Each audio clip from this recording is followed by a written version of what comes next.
तो चलिए शुरू करते हैं। तुम कि अल्लाह फरमाता कहता है तुम्हारी औरतें तुम्हारे लिए खेतियां हैं और तुम जिस तरह से चाहो अपनी खेतियों में आओ। तुम्हारी औरतें तुम्हारे लिए खेतियां हैं। अल्लाह रब्बुल इज़्ज़त फरमा रहा है कि तुम जो है फिर जहाँ से चाहो वहाँ से अपने बीवियों में दाखिल हो। ठीक, मतलब शर्मगाह का अगला हिस्सा उसमें हम बिस्तरी करता है जहाँ से औलाद पैदा होती है, लेकिन पीछे से खड़े रहकर करता है तो इससे औलाद भेंगी पैदा होती है। आगे से या पीछे से, लेकिन मुकाम पैदाइश में। जब एक मुहाजिर ने एक अंसारी औरत से निकाह किया से मुख्तलिफ तरीक़ों से सही जगह में बिस्तरी कर शर्मगाह में मतलब अगले हिस्से में करते, जब उसने डिमांड किया उस शख्स ने तो उस अंसारिया ने कहा हम तो सिर्फ एक तरीक़ा अपनाते। उस औरत ने, वो भी सहाबिया थी, वो है चित लेटना और तुम ऊपर से रहो। इसने कहा ऐसा क्यों, हम तो मुख्तलिफ चीज़ें करते हैं इसमें।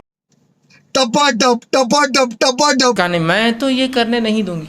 झगड़ा बढ़ गया और बात रसूल अकरम सल्लल्लाहु अलैहि वसल्लम पहुंच गई और फिर ये आयत नाजिल हो गई तुम्हारी बीवियां तुम्हारी खेती है, तुम जहां से चाहो। मतलब जो मुहाजिर कर रहे थे सही कर रहे थे। मुख्तलिफ पोजीशंस हो सकते कैसे कैसे लोग रहते हैं यार यहाँ पर। तो इज्जत ने फरमाया कि औरत तुम्हारी खेती है, चाहे आगे से आओ या पीछे से।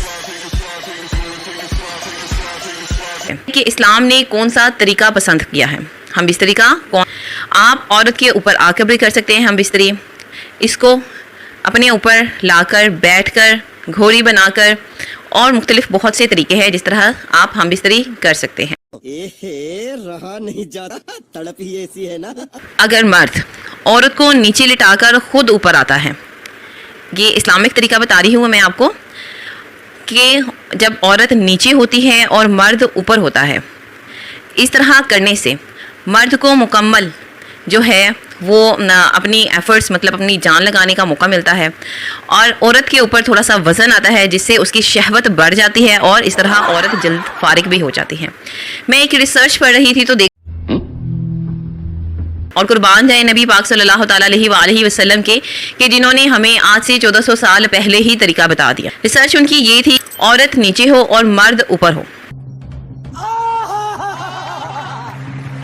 मर्द को मुकम्मल हरकत करने का मौका मिले और इन दोनों की शर्मगाह आपस में टच हो रही है। इस तरह होता क्या है कि औरत की फर्श जो है और मर्द का अज़ुए ख़ास सीधा बच्चादानी तक पहुंचता है। कितने तेजस्वी लोग हैं हमारे पास, कितने शानदार विचार रखते हैं जी, और कुछ लोग मनोरंजन भी करवाते हैं।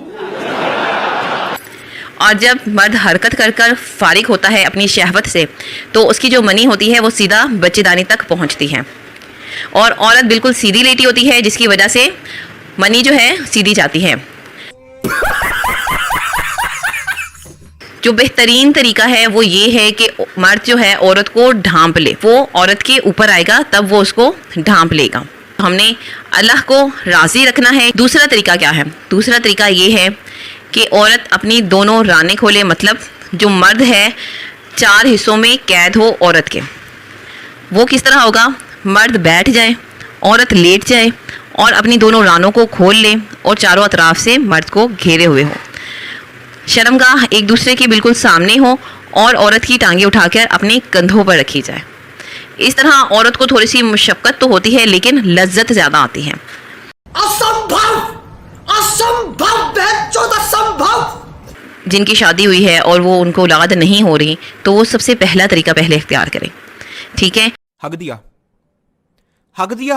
अब तक तो मुझे लगा सिर्फ पाद रहा है, लेकिन ना भाई, हक दिया। और जो लोग औलाद चाह रहे हैं वो ये 2 तरीके करके देखें। और बाकी क्या है कि आप किसी भी तरीके से हम बिस्तरी कर सकते हैं, मना नहीं फरमाया। कौन है ये लोग, कहां से आते हैं? मजा आया, और मैं ये जो मजा है हिंदुस्तान के हर व्यक्ति को देना चाहता हूं।